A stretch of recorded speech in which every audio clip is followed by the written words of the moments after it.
Nos Estados Unidos da América é muito difícil de entender ao certo o que está acontecendo no resto do mundo.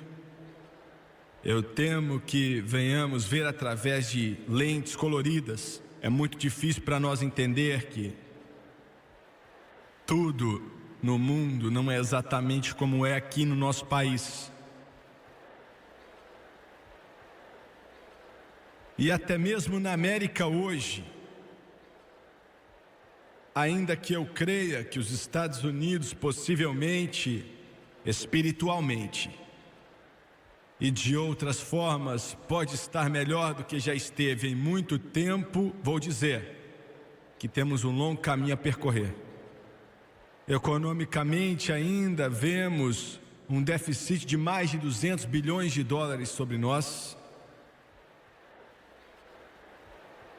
Nessa noite, a Europa Ocidental está quebrada,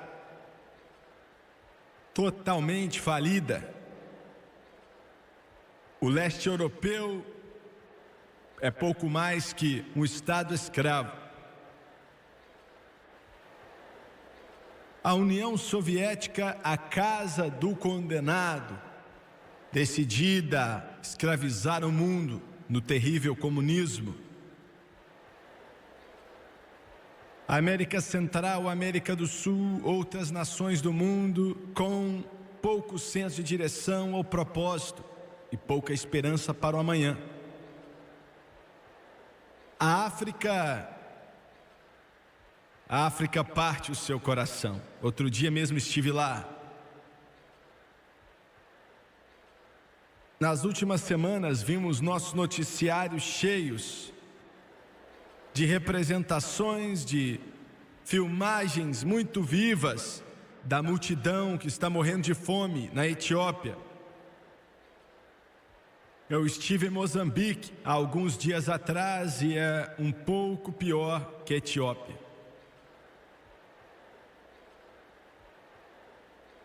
Segurar garotinhos e garotinhas nos seus braços que você sabe que provavelmente morrerão. Provavelmente morrerão não de alguma doença terrível, mas porque não tem o que comer, não tem pão, não tem água. E pensamos na obesidade, que é o problema da América. A África, na próxima década, um problema tão severo que, para ser sincero, nem toda a ajuda dos Estados Unidos e de outros países afluentes do mundo não serão capazes de parar ou evitar a morte de 10 a 15 milhões de africanos morrendo de fome.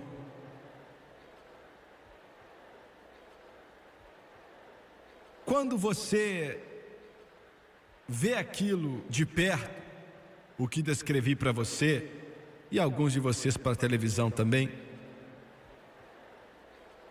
eu nunca mordo, eu nunca me sento em uma mesa sem ver os olhos daqueles garotinhos e daquelas garotinhas, assim como dos adultos também. Eu não consigo largar, esquecer aquilo. Às vezes eu me levanto 2, 3 horas da manhã, saio e vejo eles quando durmo, vejo eles quase que continuamente. Esse mundo tem sido um campo de batalha por mais de 6.000 anos. Queria poder te dizer aqui que a situação vai ser resolvida, os problemas serão resolvidos, a humanidade vai encontrar uma saída desse dilema. Os avanços tecnológicos, o arroz e o trigo milagrosos, mentes brilhantes de geopolíticos vão de alguma forma chegar a uma conclusão que vai ser o melhor para a humanidade. E sei que eu estou soando como um pregador da condenação e não é agradável me ouvir, mas isso não vai acontecer.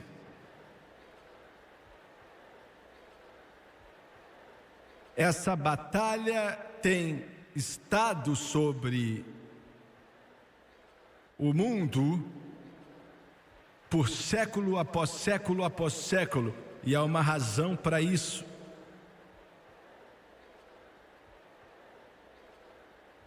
Não é algo que acontece por acontecer. Eu e você estamos em meio a isso. Eu sou um soldado na linha de batalha agora. Esses homens aqui também são, e muitos de vocês também.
Outro dia eu estive em Jericó, na parte norte do Mar Morto, um dos lugares mais ricos da face da terra. Virei as costas para o Mar Vermelho e olhei para o que dizem ser o Monte da Tentação. É sombrio, é frio, dá um sentimento ruim. Pois foi ali que Jesus, por 40 dias e 40 noites, andou naquele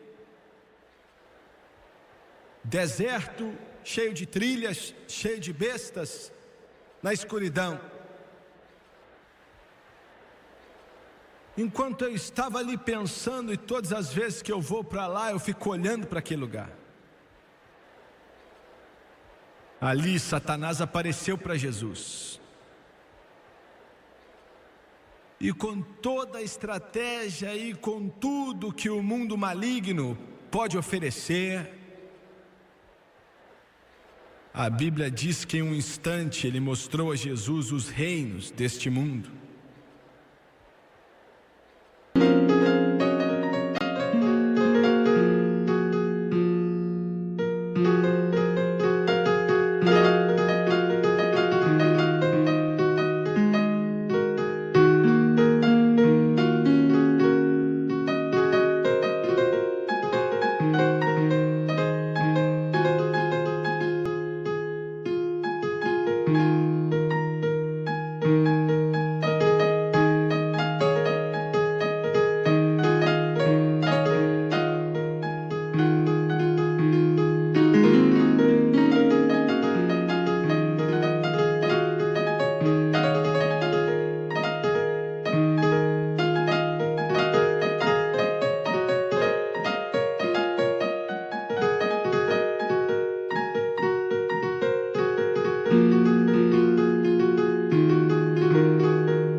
Ele mostrou o esplendor para ele, a grandeza, ele mostrou grandiosidade, mostrou a glória para ele. E ele disse: se você se prostrar e me adorar, vou te dar esses reinos, porque eu posso dá-los para quem eu quiser. Jesus nunca argumentou com ele. Ele nunca disse: você não pode dá-los a ninguém. E a razão pela qual ele não fez isso é porque ainda que esse planeta, essa terra que pertence a Deus, a terra do Senhor e sua plenitude, mas ainda assim o sistema desse mundo pertence a Satanás. Quero que você entenda isso, porque isso está no coração do que descrevo aqui nessa noite, está no coração daquele inferno que está na África, está no coração do que está acontecendo agora na América Central e na escravidão de mais de 1 bilhão de almas sobre o comunismo. Está no coração de todo ódio, todo racismo, toda ganância, todo pecado, toda obscenidade, todo assassinato, todo vício, toda prisão. Satanás é o Deus desse tempo presente.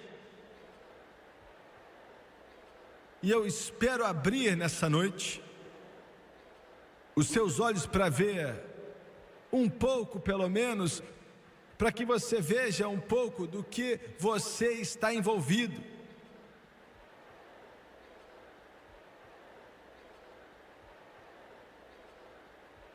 Qualquer cristão ou pregador que fala desse mundo com os 6.000 anos de idade não sabe nem do que estão falando. Não sabemos qual é a idade do mundo. Pode ser dezenas de milhares de anos, pode ser 1 bilhão de anos, pode ser até mais velho do que isso. Se os geólogos podem provar que a Terra tem 1 trilhão de anos, isso não ia contradizer a palavra de Deus. A maioria dos eruditos bíblicos, me escute com atenção, acreditam que Satanás, na época chamado Lúcifer, que já governou esse planeta eons atrás na eternidade, muito antes de Adão e Eva, anos antes de Adão e Eva. Muitos eruditos bíblicos que eu conheço dizem que em justiça, em misericórdia, em juízo, em amor, ele governava esse mundo e toda a criação de Deus, os universos, as miríades de planeta, toda a criação que conhecemos, possivelmente só uma parte dela, sem pecado, sem rebelião, sem desobediência, sem ódio, sem guerra, sem julgamento. E em meio a toda a criação de Deus, Lúcifer talvez fosse a joia mais brilhante de todas, mais alto até mesmo que Miguel, o poderoso arcanjo, o único anjo mencionado na palavra de Deus como arcanjo, Miguel. Maior até que Gabriel, que apareceu para Elizabeth, apareceu para Maria, anunciando o nascimento de João e depois de Jesus, o Filho de Deus. A Bíblia diz que ele era o selo da perfeição. Ele era a criatura mais bonita já criada pela mão criadora de um Deus maravilhoso. E da descrição que vemos na palavra de Deus, que eu vou ler daqui a pouco, parece que ele governava esse planeta. Você pode dizer, o que isso tem a acontecer comigo? Bem, tem muito a ver com você agora. E lá no passado, em alguma hora, de algum jeito, essa beleza, essa glória, esse esplendor, esse poder, esse domínio, esse maravilhoso, essa glória dada por Deus, a beleza dele o corrompeu, o esplendor o corrompeu. Lá no passado, de alguma forma, a grandiosidade, a glória de tudo, ele se elevou em seu próprio orgulho e ele começou a pensar: eu sou Deus, eu sou maior do que o Todo-Poderoso Deus. Eu posso governar, eu posso tomar essa criação. E essa revolução foi tão poderosa, tão potente, tão poderosa, que a Bíblia diz que 1/3 dos seres angelicais se juntaram com o maligno. 1/3 dos anjos. Quantos anjos existem não sabemos. No grego a palavra é miríades de miríades, incontáveis, e em hebraico é quíliades e quíliades, sem número. Mas a revolução contra Deus foi tão poderosa e grande que a revolução que começou na época não parou até o dia de hoje. Contra Deus. No livro de Isaías, diz assim, no capítulo 14, versículo 12: Como caíste desde o céu, ó Lúcifer, filho da alva, como foste cortado por terra, tu que debilitavas as nações. Isso aconteceu na revolução que estou mencionando, e a razão pela qual acredito, e não sou um erudito, mas eu sou alguém que estuda a Bíblia. A maioria dos eruditos acreditam que esse planeta um dia foi dele, Deus foi quem o entregou a ele no passado, em alguma época, mas ele disse: e subirei ao céu acima das estrelas de Deus. Ele estava aqui, mas ele falou: vou subir ao céu, acima das estrelas de Deus, exaltarei o meu trono, e no monte da congregação me assentarei ao lado do norte, subirei sobre as alturas das nuvens e serei semelhante ao Altíssimo. Mas Deus disse: você vai ser levado ao mais profundo do abismo. Lá em Gênesis, no princípio da era humana, no grande primeiro capítulo, no primeiro versículo, diz: no princípio criou Deus o céu e a terra. Não sabemos quando foi o começo. Como mencionei para você rapidamente, pode ser que tenha sido 10 mil, 50 mil, pode ser 1 milhão, pode ser 1 bilhão de anos atrás. Mas no princípio, alguma hora, Deus criou o céu e a terra. Evolucionistas, escutem isso: Deus criou o céu e a terra. Eu quero que os professores nas escolas públicas que ensinam a podridão da evolução para os estudantes escutem: Deus criou o céu e a terra. Você, humanista secular, escute: Deus criou o céu e a terra. Eu quero que o ateu escute que Deus criou o céu e a terra. Eu quero que os comunistas escutem: Deus criou o céu e a terra. Eu quero que os agnósticos creiam que Deus criou o céu e a terra. E algo aconteceu entre Gênesis 1:1 e Gênesis 1:2. Gênesis 1:2 diz: e a terra era sem forma e vazia, e havia trevas sobre a face do abismo. Deus não criou essa terra sem forma e vazia e nas trevas. Você precisa entender isso. Deus nunca criou nada na sua existência mencionada nessa Bíblia que fosse sem forma, que fosse feio, que fosse escura, sem vida. Deus é vida. Jesus disse: eu vim para que eles tenham vida e que a tenham abundantemente. Aleluia! A religião é algo morto, mas Jesus está vivo. A religião não tem vida, Jesus tem vida. Glória a Deus, porque a religião fria está morta, mas Jesus Cristo está vivo. E Ele diz: porque eu vivo, vocês viverão também. Deus não criou uma terra sem forma, escura, uma massa sem vida. Ele criou algo bonito e deu aquilo para Lúcifer. E Lúcifer governou por algum tempo. Quanto tempo? Eu não sei. Começou uma revolução contra Deus, e na revolução contra Deus, essa terra foi ferida por Deus e pelo pecado. Então se tornou sem forma e vazia, e havia trevas sobre a face do abismo. Deixa eu te fazer uma pergunta. Se você estuda aí sobre esses grandes e gigantescos animais que você vê nos museus, os mastodontes, dinossauros gigantescos, com 30 metros de altura, com 100 metros de comprimento, pesando toneladas e toneladas. Alguns foram achados no Polo Norte, debaixo de só Deus sabe quanto gelo. Me escuta aqui: com grama verde nas suas bocas e nos seus estômagos. Como é que isso pôde acontecer? grama verde no Polo Norte? Não tem grama verde ali não, é?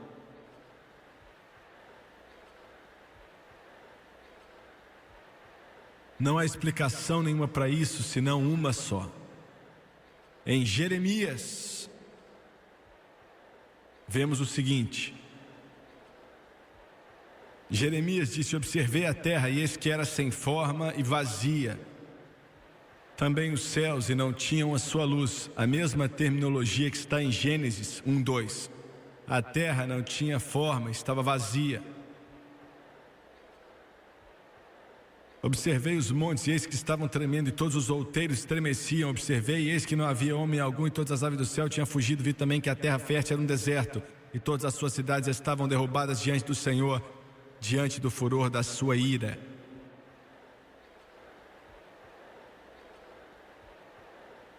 Jesus disse em Lucas 10:18: vi Satanás como um relâmpago caindo do céu. Quando ele começou uma revolução contra Deus, foi lançado para fora, derrotado por Deus. Quanto tempo esse planeta ficou naquela forma vazia e escura, naquele estado, ninguém sabe. É por isso que o pobre Clarence Darrow, quando estava argumentando o caso do macaco no Tennessee contra William Jennings Bryan, e aquele pobre simplório Clarence Darrow, você pode dizer: como assim, Jimmy Swaggart? É um dos mais brilhantes advogados que já viveu. Qualquer homem que não acredita nesse livro é um simplório. Qualquer um que não acredita nesse livro é um bobão. Eu espero que alguns repórteres estejam aqui nessa noite, e você, com sua caneta venenosa, zomba desse livro que tenho em minhas mãos. Você é um bobão, você é um simplório. Você não ia conseguir nem levantar da cama se Deus não te desse ar para respirar toda manhã. A Bíblia diz que o temor de Deus é o princípio da sabedoria. Aleluia! Eu coloco o meu passado, o meu presente e meu futuro sobre esse livro que tenho em minhas mãos, e o todo-poderoso Deus que deu as palavras desse livro. Glória! Aleluia! Mas Clarence Darrow disse: pensou que tinha pegado ele, e falou: Deus criou a terra, então diz que haja luz, mas ele só fez o sol 2 dias depois. Como é que houve luz ali? Pobre simplório. Existem 40 formas, 40 maneiras de Deus ter colocado luz ali. Primeiramente, Deus é a luz. Aleluia! E quando ele disse: haja luz, eu te garanto, Senhor Darrow, onde quer que você esteja, que luz apareceu ali.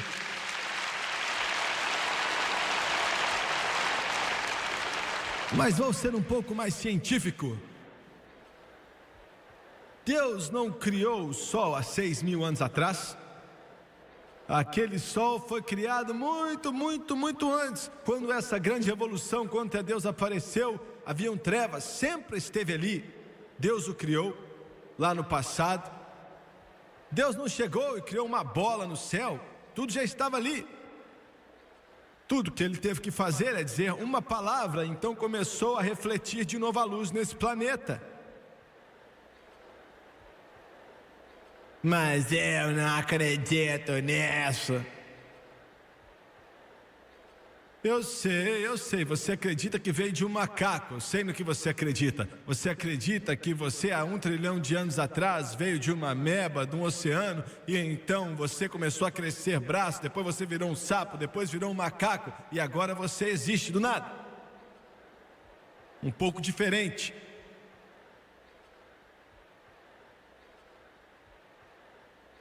Glória! Eu me divirto pregando. Eu não tenho tempo para esses que ficam duvidando. Eu não tenho tempo para esses que falam mal. Eu me garanto nesse livro aqui até o dia que Jesus me chamar para casa. Aleluia. Deus recriou. Bem, essa não é a palavra correta. Deus acabou restaurando esse planeta ao que era naquele primeiro capítulo de Gênesis. E Ele colocou Adão e Eva nele. E falou: coma de qualquer árvore no jardim, menos da árvore do conhecimento entre o bem e o mal.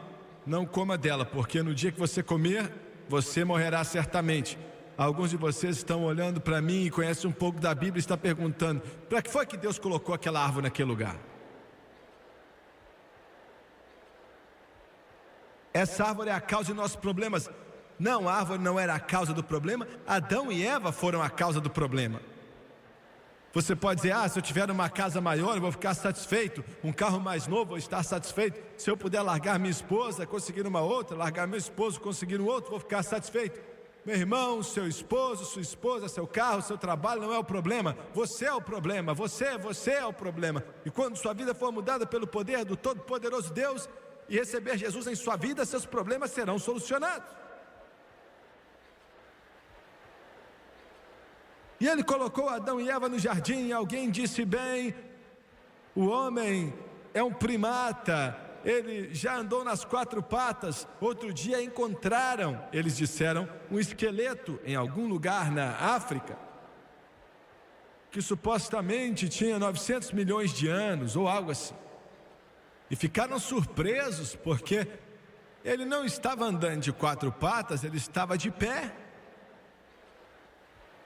E disseram: acho que ele devia ter uns 6 pés de altura.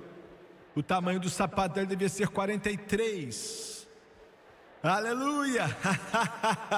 Glória! Eu pensei: eu podia ter falado isso para você antes de começar a comprar passagem para a África e começar a cavar buscando esqueleto. Se você acha que Adão era um homem da caverna, você está enganado. Adão foi criado por Deus. Adão era um dos homens, talvez o homem mais inteligente que já viveu. E Ele colocou Adão e Eva nesse jardim. Aí aparece Satanás mais uma vez e pega emprestado um animal para fazer sua obra terrível.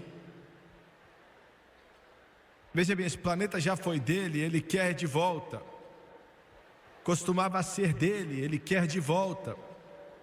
Mas agora tudo está meio diferente. Ele vê uma forma de poder conquistar, e na cabeça dele não há como Deus pará-lo, porque ainda que ele tenha conseguido levar com ele 1/3 dos anjos para se ajuntar aí na rebelião, os outros 2/3 não foram dele. Mas se ele puder fazer com que Adão e Eva se junte a ele, a raça humana seria dele para sempre. Porque nos lombos de Adão estava todo bebê que já viveu. Veja bem, a diferença da criação de Deus entre anjos e seres humanos: Deus criou todos os anjos de uma só vez, mas na humanidade Ele criou apenas um par, Adão e Eva.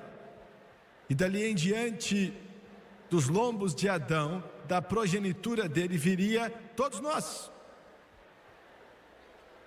E a semente estava nos lombos de Adão, não em Eva, mas em Adão. Se Adão não tivesse pecado, ainda que Eva pecou, Deus teria perdoado ela, e os filhos e as filhas de Adão não seriam afetados pelo pecado. Alguns estão dizendo: eu não estou entendendo, então vou explicar um pouco mais para você. Você se pergunta por que se levanta pela manhã, tenta pentear o cabelo e você tem uma chumaça atrás do cabelo assim? É por causa dos seus pais. Por causa da sua mãe, do seu pai, do seu avô, da sua avó, do seu tataravô, até o passado. Você olha para você no espelho e você se pergunta: por que é que eu não nasci bonito, bonitão?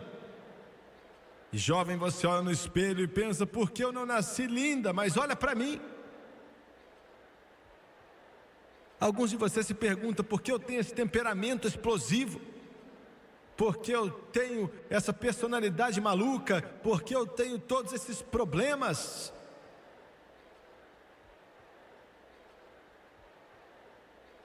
É por causa dessa linhagem A Bíblia diz que a vida está no sangue.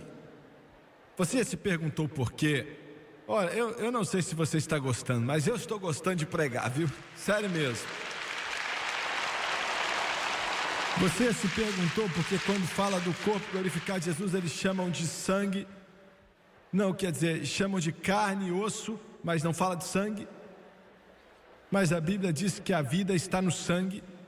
E esse é o seu problema, o sangue. A vida está no sangue. O meu avô tinha um temperamento de um gato selvagem. O meu pai tinha um temperamento como um cachorro louco. Eu nasci sem temperamento nenhum. Eu sou o homem mais humilde que você já viu na sua vida inteira. Você acredita? Por favor, diga sim. Eu já chorei mais quando eu aceitei Jesus, quando criança, quando jovem, já chorei, já orei, já jejuei. Senhor, me ajude, esse temperamento explosivo aqui do Jimmy Swaggart está me atrapalhando, está ferindo minha consagração, e aquilo veio através da minha linhagem, porque Satanás sabia o que estava fazendo. Se eu puder pegar Adão, em Adão, o filho de todas as mães que nasceriam seriam condenados. A filha de todo pai nasceria condenada. Se eu puder fazer Adão cair, a semente vai ser corrompida, o sangue estará corrompido. É por isso que Jesus teve que nascer de uma virgem. Ele não podia ter nascido de uma procriação natural, tinha que vir de uma virgem. José não tinha como ser o pai dele, nenhum homem podia ser o pai dele. Maria, ainda que Maria precisasse de um Salvador, católicos, eu te amo, oro por você todo dia, mas ela não nasceu sem pecado, ela não viveu sem pecado e ela não subiu ao céu. Ela era uma linda garota muito preciosa e era uma virgem, nunca tinha conhecido um homem, mas precisava de um Salvador, assim como Jimmy Swaggart precisa de um e você precisa de um.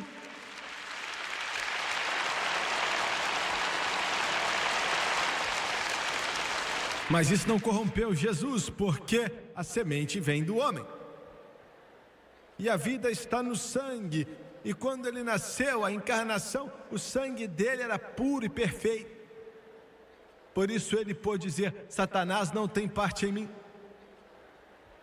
Satanás, eu não posso dizer isso. Você não pode, eles não podem. Ninguém que nasceu natural pode dizer. Mas Jesus pôde dizer: Satanás não tem parte em mim.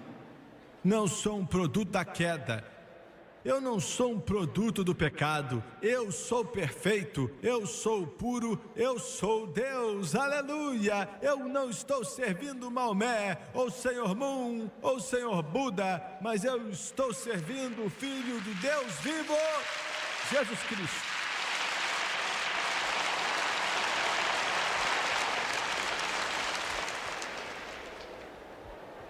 Quando você recebe um corpo glorificado, não tem sangue ali. E você pergunta: de onde vai vir a vida? Então a vida virá do Espírito. Aleluia! A Bíblia diz que o Espírito vivifica. Aleluia! Agora vem do sangue. E Paulo disse que eu vou tirar esse corpo velho qualquer dia desse. Eu vou tirar essa carne velha qualquer dia desse. E vou vestir um corpo novo. E a vida não vai estar em um vaso contaminado, não vai estar em um fluir contaminado, mas a vida estará no Espírito do Todo-Poderoso Deus. Glória a Deus, aleluia.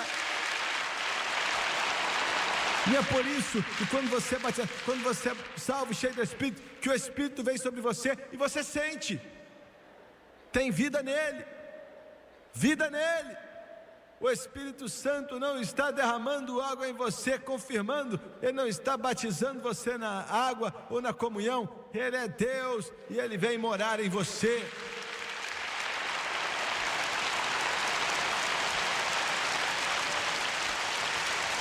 Aleluia!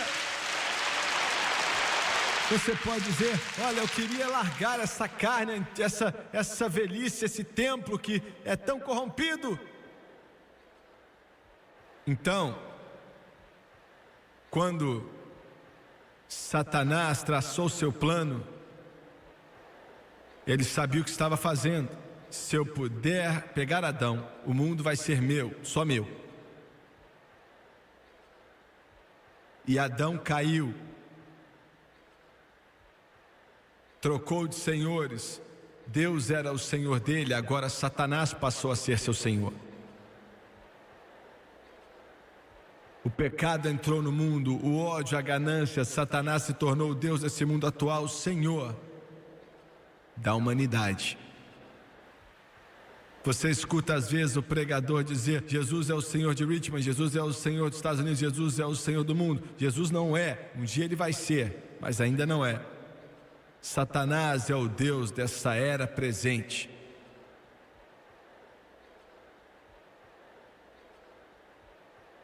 E Adão caiu.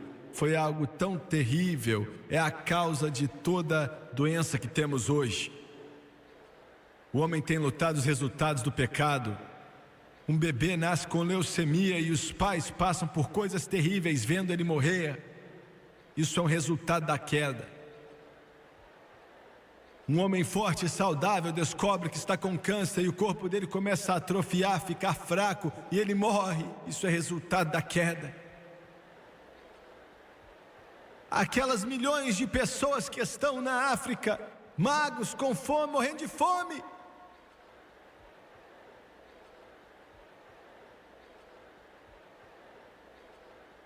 E nem sabem por quê. Não sabem por quê.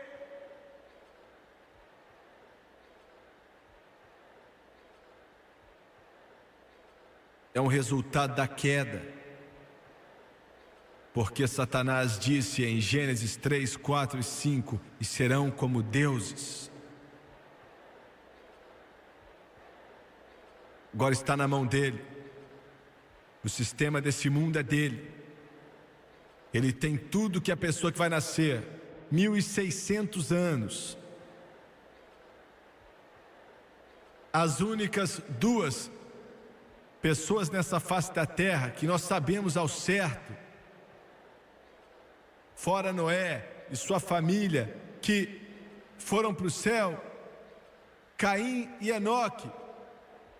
1600 anos até a época de Noé, todos que tinham nascido foram para o inferno. A Bíblia diz que a terra ficou tão corrompida que os pensamentos dos homens pensavam só em coisas ruins, continuamente em coisas ruins. Era algo tão podre, algo tão nojento, algo tão terrível, que Deus não conseguia mais sentir o cheiro da sujeira e o pecado na qual Satanás os prendia.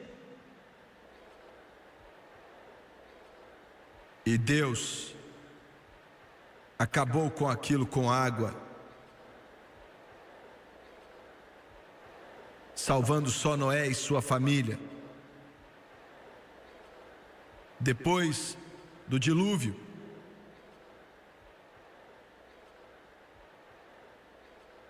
ele encontrou somente um homem, do que sobrou uns 500, 600 anos atrás, um homem, Abraão. Tirou ele de Ur dos caldeus e falou: vai até a terra que eu vou te mostrar. Dos lombos dele Isaac, dos lombos dele Jacó, dos lombos de Jacó, os 12 filhos de Jacó. E das 12 tribos dos filhos da nação de Israel. E no mundo inteiro, a única nação na face da terra era Israel, que dizia: o Senhor nosso Deus é o único Deus. Nessa noite estou tentando te mostrar, isso é um pouco fora do assunto, mas temos uma dívida de gratidão com o judeu. Temos uma dívida de gratidão com o judeu. O mundo inteiro tem uma dívida de gratidão com os judeus. Ainda que hoje eles estejam distantes de Deus, e tenho muitos amigos judeus. Almocei antes de ontem com um rabino judeu, e ele disse: eu não acredito em seu Jesus, mas me conte sobre ele. Um dos pregadores disse que quando o Messias voltar, se for Jesus, o que você vai fazer? Aí ele falou: então vou aceitá-lo. Glória, e vai ser Jesus.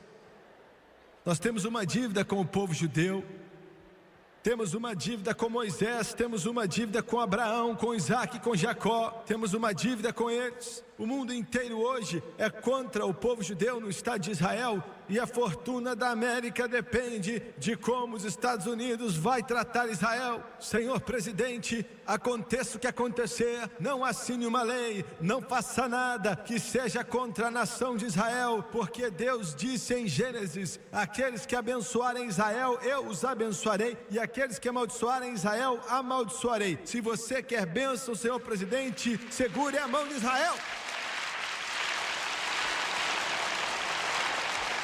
O judeu, o relógio de Deus, a única nação em meio ao mundo terrível, cheio de trevas, adorando a Deus, era dos judeus, Israel. Já viajei por todo esse mundo, eu fico cansado às vezes, nesses aviões ligam música de rock e tudo mais, mas quando você vai para Israel, pouco antes de você chegar em Tel Aviv, 30 minutos antes, no sistema de som dos aviões, não importa se é um teco-teco ou se é um 747, daqueles Boeings gigantescos, através do sistema de alto-falantes, começam a tocar a canção Aleluia, Aleluia, Aleluia, Aleluia, e é algo que flui dentro de mim, vem sobre mim, porque eu sei que estão longe de casa, mas um dia eles vão voltar para o Deus da Aleluia.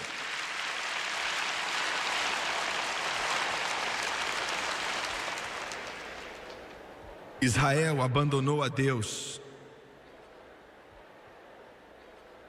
e Satanás tem segurado esse mundo em um vício de ferro. E para resumir, hoje, as nações do mundo, a única nação do mundo que se apoia nesse livro é a América. Eu sei que aqui tem muita coisa errada, tem muito pecado, muitas coisas podres aqui, um inferno na terra, estamos distantes de Deus, eu sei. Mas já me assentei em Washington, na Casa Branca, com o presidente dos Estados Unidos, e ele disse: senhores, aconteça o que acontecer, vamos fazer voltar essa nação aonde podemos colocar os 10 mandamentos nas escolas desse país.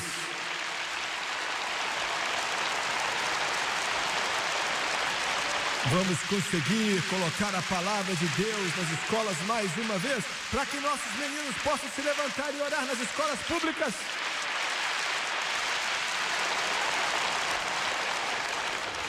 Já me assentei na mesma mesa do presidente dos Estados Unidos quando ele falou: senhores, muitos senadores falaram que podemos fazer com que as crianças se levantem para orar em silêncio, mas eu quero que os senadores saibam que chegamos longe demais para ficarmos calados. Temos que abrir a boca e orar. A América que crê em Deus e reconhece o nome de Deus, essa nação ainda crê em Deus. E Marilyn Mary O'Hare, estamos colocando ele de volta nas escolas. Pode anotar aí.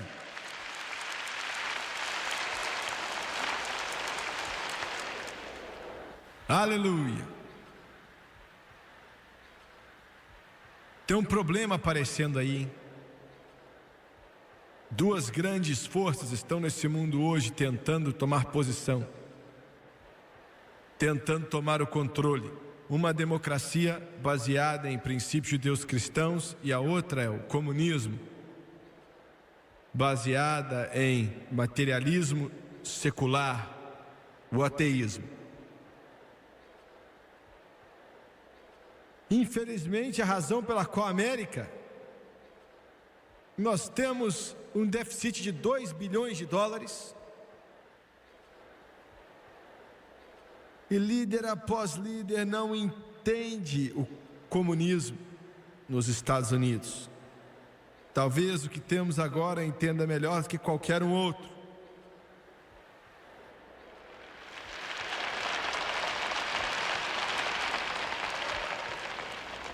A razão pela qual temos esse problema no mundo, e é claro, a razão é Satanás, mas a América tem sido tola.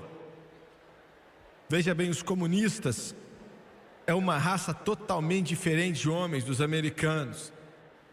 Suas crenças, e eles realmente acreditam no que vivem é diferente do que temos aqui. Independente desse contraste tremendo, temos visto seu crescimento pacificamente, enquanto nos negamos a reconhecer como uma verdadeira ameaça. Em outras palavras, não podemos acreditar que eles são tão ruins assim, pelo menos os intelectuais desse país acreditam assim. Um escritor sugeriu que temos que aceitar e entender melhor a ameaça se os métodos comunistas e seus planos foram minimizados para americanos, já que a grande verdade parece ser inacreditável. Mas ele diz que a propaganda comunista faz disso algo impossível. Lenin, um dos pais do comunismo, fez uma pronunciação dizendo que não há revolução sem um derramar de sangue. Se tornaram verdadeiros na Revolução Vermelha. Os últimos números do custo de vidas humanas na conquista comunista e o imperialismo são chocantes. Escute, só na União Soviética 70 milhões de pessoas foram assassinadas por líderes soviéticos. Mais 65 milhões assassinadas na China e mais 10 milhões em outros países ocupados. Camboja, Afeganistão, leste europeu e por aí vai. Foi o colunista George Will que escreveu, depois da terrível queda do avião 07, com a morte de quase 300 vidas, ele falou que desde o começo do comunismo em 1917, 800 pessoas por dia, 7 dias por semana, 365 dias por ano, foram brutalmente assassinadas pelos comunistas. Imagine só. Nossos líderes parecem não saber o que fazer. Pela primeira vez, desde a Segunda Guerra Mundial, essa nação tem uma oportunidade única de acabar com as trevas. Senhor senador, representante, eu vou te dizer como. Você pode estar pensando, você não sabe de nada, mas eu sei. Porque eu creio nesse livro. Não temos que ir para a guerra, não temos que lançar bombas atômicas, não temos que levar exércitos para lá para vencer essas trevas comunistas. Em primeiro lugar, ainda que hoje toda a nação esteja feliz porque nossos líderes agora estão sentando com os comunistas em Moscou para tentar chegar a outros acordos,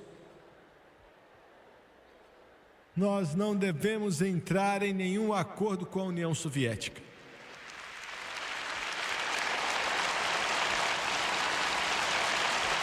É uma tolice esperar que assassinos em massa e mentirosos sigam qualquer acordo que eles fizerem, especialmente quando eles falam de peito aberto, que não vão cumprir nada. O sarcasmo deles é entendido aqui como uma coexistência pacífica, mas pela União Soviética é interpretado como uma avenida de vitórias sobre nosso país. Como ex-conselheiro do presidente disse, quando construímos armas, eles constroem armas. Quando não construímos armas, eles continuam a construir armas. Não devemos fazer acordo nenhum com esse povo, porque acordos assim colocam restrições somente em nós e não neles. Para os soviéticos, são meras ferramentas para que sejam usadas em seu favor. Em segundo lugar, pelo amor que vocês têm a Deus, os Estados Unidos têm que sair das Nações Unidas.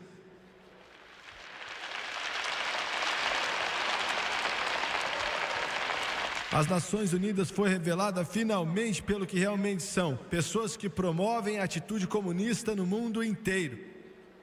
E estamos pagando para manter esse parasita lá em Nova York com o dinheiro dos nossos impostos. E eu já estou cansado disso.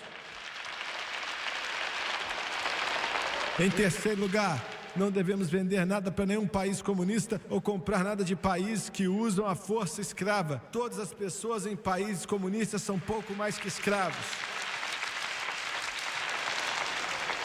Em quarto lugar, não devemos permitir que tecnologia seja exportada para os russos de forma alguma. Os dólares americanos, infelizmente, construíram a indústria soviética nos anos 30, modernizamos nos anos 60 e nos anos 70 e constantemente estamos atualizando com a transferência de tecnologia. Se não fosse pelos dólares americanos, de forma alguma, o comunismo estaria vivo até hoje.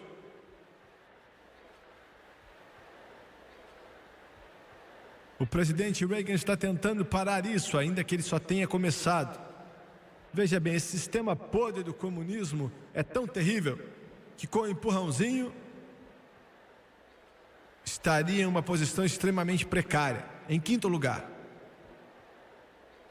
devemos constantemente informar o mundo através da voz americana e de outros meios da mídia que o sistema comunista está falido e vai fazer com que muitas pessoas tenham dificuldade. Algumas nações, especialmente na África, estão começando a ver isso agora, mas infelizmente está tarde demais para milhares de pessoas que vão morrer de fome acreditando que a resposta é do comunismo.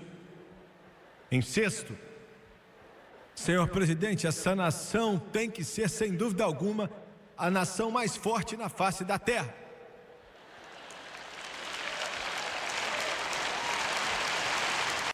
Os russos não querem guerra, mas enquanto continuarem forçando a barra sem resistência, vão continuar. A política deles sempre foi bater em retirada quando se encontra resistência. E estamos nos entregando nas mãos deles desde o começo. E por último, a América tem que voltar para Deus. Essa é a nossa última esperança, essa é a nossa única esperança. Deus é o nosso refúgio e o nosso abrigo. Vou repetir, Deus é nosso abrigo e o nosso refúgio. Uma nação sob Deus. Esse conceito judeu-cristão nos deu a maior prosperidade e as maiores liberdades do que qualquer outra nação do mundo. Essa batalha não pode ser travada e vencida se não seguirmos esse livro aqui. Agora, esse é o presente, vamos olhar para o futuro. Estava na capital outro dia, me assentei na mesa de líderes do governo, pregadores, e um disse: vamos finalmente resolver os problemas, aos poucos trazer um paraíso utópico e trazer um milênio sobre esse planeta. E eu disse: olha, isso não é verdade. O apóstolo Paulo, em 2 Timóteo capítulo 3, diz que nos últimos dias tempos trabalhosos viriam, porque haverá homens amantes de si mesmos, avarentos, presunçosos, soberbos, blasfemos, desobedientes a pais e mães, ingratos, profanos, sem afeto natural, irreconciliáveis, caluniadores, incontinentes, cruéis, sem amor para com os bons, traidores, obstinados, orgulhosos, mais amigos do deleite do que amigos de Deus, tendo aparência de piedade, mas negando a eficácia dela. Posso soar como pregador da condenação, mas tenho que dizer a verdade. Ainda que nessa última eleição o povo americano levantou a voz e falou alto, queria dizer que vamos resolver todos os problemas, mas não vamos. Sua única esperança é segurar a mão de Jesus. Sua esperança não está na política, sua esperança não está no Partido Republicano ou Democrata, sua esperança não é política de forma alguma, mas sua esperança é só em Jesus Cristo. Como disse, Ele é nossa esperança e nosso refúgio.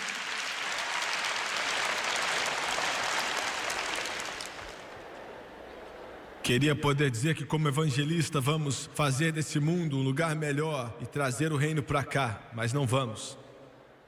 Dias terríveis estão chegando. Eu estava dando uma entrevista em um programa outro dia, lá em Washington, e perguntaram: você crê no Armagedon? E eu disse: acredito que o Armagedon está chegando. O Armagedon está por vir, e esse livro diz que está chegando. E podem assinar todos os tratados que quiserem, mas não vão conseguir evitar, está vindo. Satanás vai ajuntar E Deus vai deixar ele fazer isso, juntando as nações do mundo no vale de Megido. E quero te dizer algo, escute com atenção. Dias terríveis estão por vir, os problemas na África não vão ser solucionados. Não importa quanta comida coloquemos ali, não vamos resolver. Toda semana estamos deixando um pouco ali, mas não vamos resolver os problemas. O problema na América Central não vai ser resolvido, na Europa também não vai ser resolvido. Só vai piorar, o mundo está em direção do Armagedon. Mas não estou planejando passar pelo inferno que está por vir.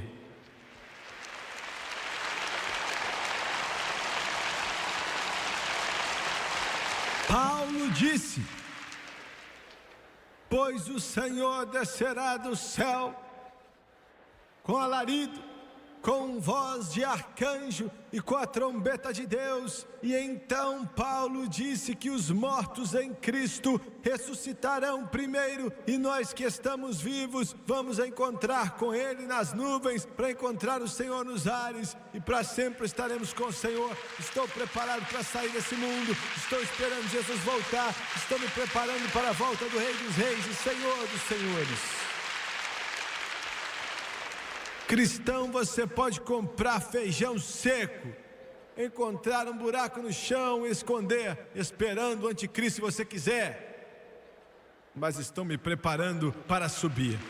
Estou esperando o Rei dos Reis voltar. Você pode olhar para a sua fruta seca, mas vou estar sentado na mesa, nos portais da glória, e os anjos à nossa volta, e Abraão, Isaque e Jacó conosco. Porque Jesus falou que comeremos com Abraão, Isaque e Jacó o reino de Deus. Meu Deus, eu estou feliz. E eu não entendo algum de vocês. Meu Deus, a gente menciona aqui 22 homens correndo atrás de...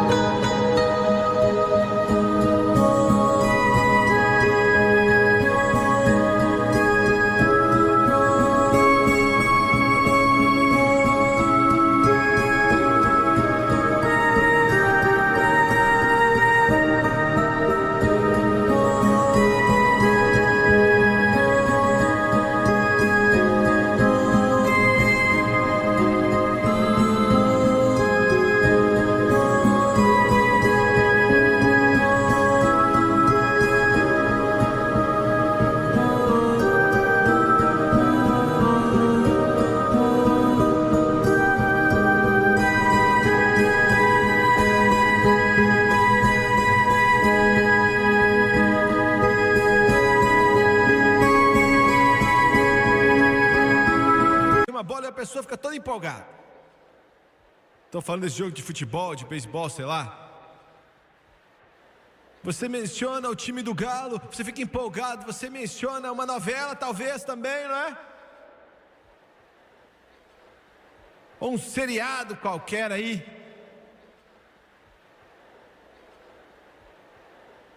Mas irmãos, se você quiser me empolgar, é só mencionar Jesus. E fala que Ele está voltando. Fala que Ele está voltando. Ele está voltando, está voltando, está voltando. Ele está voltando outra vez. Ele está voltando, transformado em um momento, no piscar de olhos. A corrupção vai se vestir de incorrupção, a mortalidade vai se vestir de imortalidade, e serei transformado. Estou contente com isso. Não estou nem aí se as pessoas não gostam, não importa se ofende outras pessoas, não importa quem está chateado. Eu fico contente com isso. Eu estou feliz que Jesus está voltando. Eu estou esperando Ele voltar. Me deixa maravilhado, meu coração fica saltitando, meu espírito fica feliz, minha vida se alegra. Jesus está voltando, o Jesus que abriu um caminho no Mar Vermelho para Moisés e os filhos de Israel, o Jesus que tirou o arder do fogo para Cedraque, Mesaque e Abdenego, o Jesus que salvou Daniel na cova dos leões, o Jesus que curou Lázaro e tirou ele dentre os mortos depois que ele já tinha morrido fazia 4 dias, o Jesus que caminhou sobre as águas e curou o cego Bartimeu. Ele está voltando, Ele está voltando, Ele está voltando.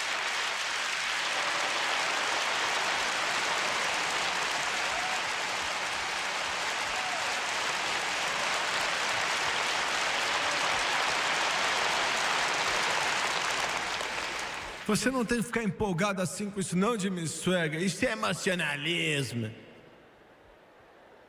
Se eu estivesse falando a respeito da ciência, da geografia por detrás da terra e das rochas, estaria até morto.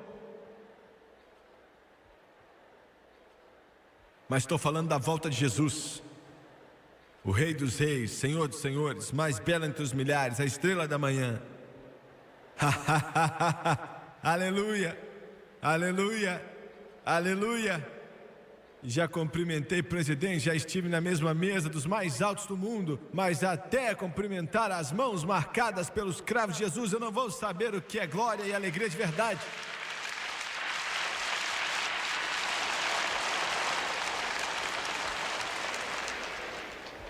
O Armagedon, estarei lá. Você também vai estar, se está salvo. Se você não está salvo, pode ser que você esteja lá também. A Bíblia diz que Ele está voltando, está vindo nos buscar primeiro, nos levar de volta, nos dar de comer.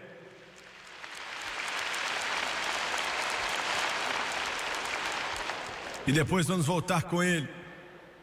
Oh glória, em corpos glorificados. Vamos voltar e invadir o Armagedon. Vamos voltar com Jesus. Anjos estão voltando com Ele. Ele vai ficar jogando raio neles. Aleluia. Vai matar o anticristo. Sangue até a barriga dos cavalos. E Ele vai falar: já cansei dessa palhaçada. Ele vai dizer: já cansei do pecado, já cansei da rebelião, cansei do inferno, cansei da fome, cansei das pessoas famintas, cansei de crianças morrendo de leucemia, cansei do ódio, cansei do assassinato, cansei da obscenidade, da sujeira. Ele vai voltar. Você está me ouvindo? Humanista secular, o futuro não pertence a você. Comunista, o futuro não pertence a você. Ateu, o futuro não pertence a você. Pertence àqueles que conhecem o seu Deus, seguem o seu Deus e seguem o seu Senhor.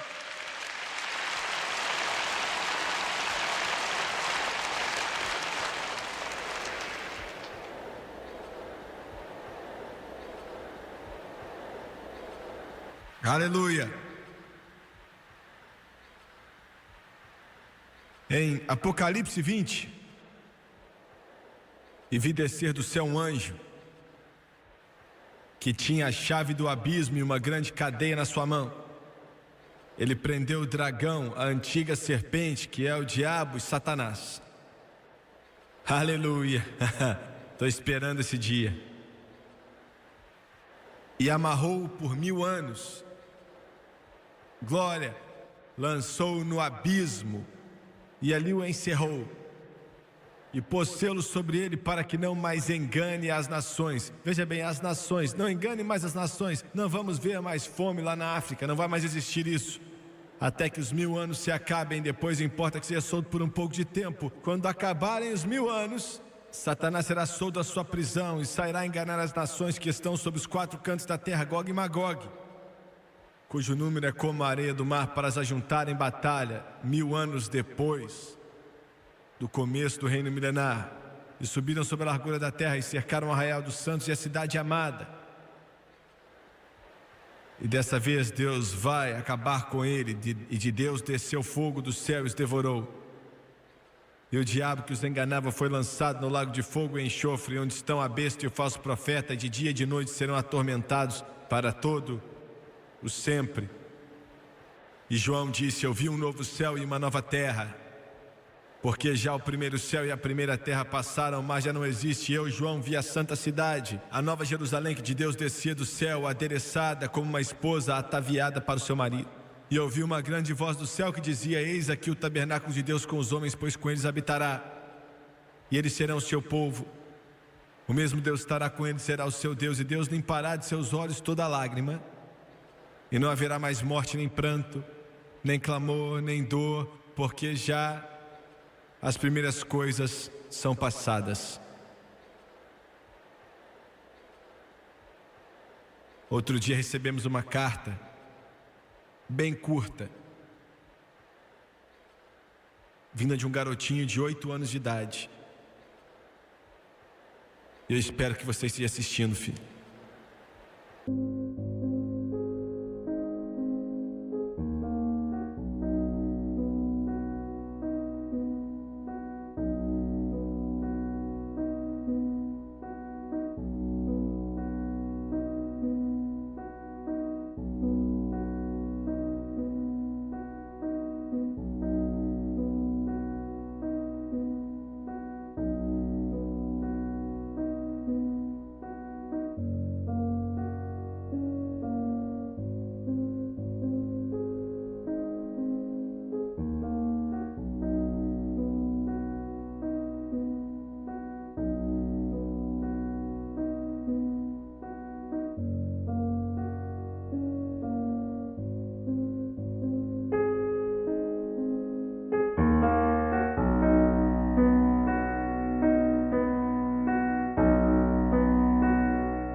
Ele disse: querido irmão Jimmy,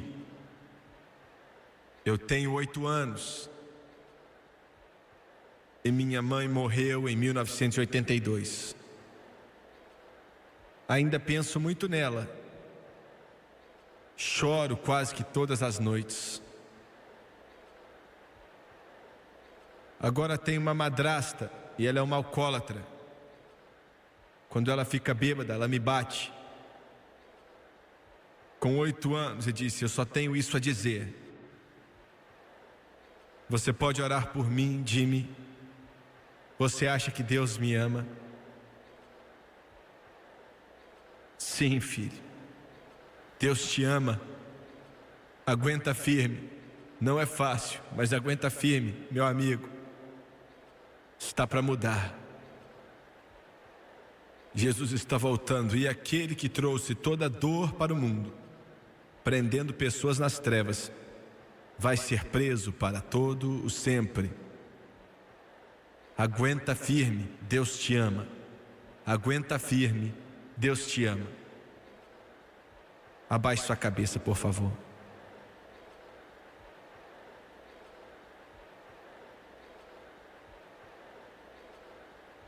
Pai Celestial, enquanto tentamos pregar essa palavra para este povo nessa noite, essa terra geme por libertação. O seu povo geme por libertação. Os doentes, os que sofrem, os que estão passando fome e morrendo, gemem por libertação. Temos visto tanta dor, tanta tristeza. Esperamos o dia que vai chegar, quando o deserto vai florescer como a rosa e o cordeiro irá se deitar perto do leão. E as crianças vão brincar na cova da serpente, e as bestas serão transformadas. Não haverá mais ódio, nem dor, nem morte ou doença. Tudo isso vai acabar. Senhor, eu quero tanto que isso aconteça. Se mova aqui hoje, e pela televisão também. Diga para eles que o Senhor é a única esperança. Suas cabeças estão baixas e seus olhos fechados. Eu não conheço seu coração, mas Deus conhece. Não conheço você pela televisão, mas Deus conhece você. E olha, Ele ama vocês. Ele disse a Israel 3.800 anos atrás, deu o plano para Moisés construir o tabernáculo e disse: continue com o altar queimando 24 horas por dia, não deixe ele apagar, como sinal de que a porta está sempre aberta. E ele terminou o livro de Apocalipse dizendo: todo aquele que quer, vem e beba de graça da água da vida. Deus está buscando você, te procurando, te dizendo que te ama. Quantos aqui nessa noite, com milhares de pessoas presentes, Podem dizer Jimmy Swaggart. Eu entendo o que você falou. Deus está falando ao meu coração. Não estou vivendo bem e vou ser sincero, não estou vivendo da forma correta. Mas sei que Deus é a única esperança para esse mundo. E quero colocar minha mão nas mãos dele nessa noite. Você pode orar por mim? Isso é simples, eu não vou te envergonhar, prometo isso. Você pode levantar sua mão agora, aqui embaixo primeiro. Não estou vivendo bem, ore por mim. Levante sua mão, por favor, bem alto. Obrigado, obrigado. Nas arquibancadas, levante suas mãos até lá em cima. Nas arquibancadas, muito obrigado. Continue levantando a mão, Deus está te vendo. Eu quero que todos aqui se levantem, por favor. Todos se levantem, todos se levantem. Eu quero que toda a cabeça baixe, por favor, e todo o olho fechado.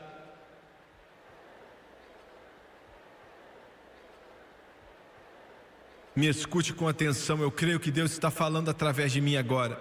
Há uma tempestade chegando. Tem uma tempestade vindo sobre esse mundo, como ele nunca viu antes em toda sua história de 6.000 anos.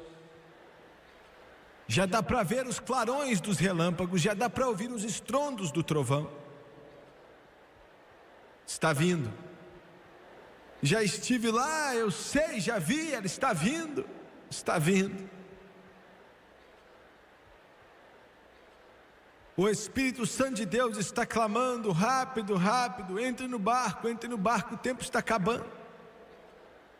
Rápido, Ele está falando com você nessa noite, falando com você pela televisão, seja quem você for. Agora em todo esse ginásio, aqui em cima, aqui embaixo, dos lados, Ele está falando ao seu coração, independente de quem você seja. A tempestade está vindo, entre na arca, venha rapidamente. E quero que todos que levantaram as mãos venham, quero que vocês se levantem aqui.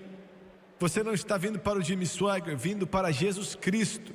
Eu quero que toda pessoa aqui, milhares de pessoas aqui que sabem como orar, eu sei que você sabe orar. Eu quero que você peça a Deus para que uma convicção do Espírito Santo venha sobre esse lugar, para que a prisão da rebelião seja quebrada. Eu estou salvo. Glória ao nome de Jesus.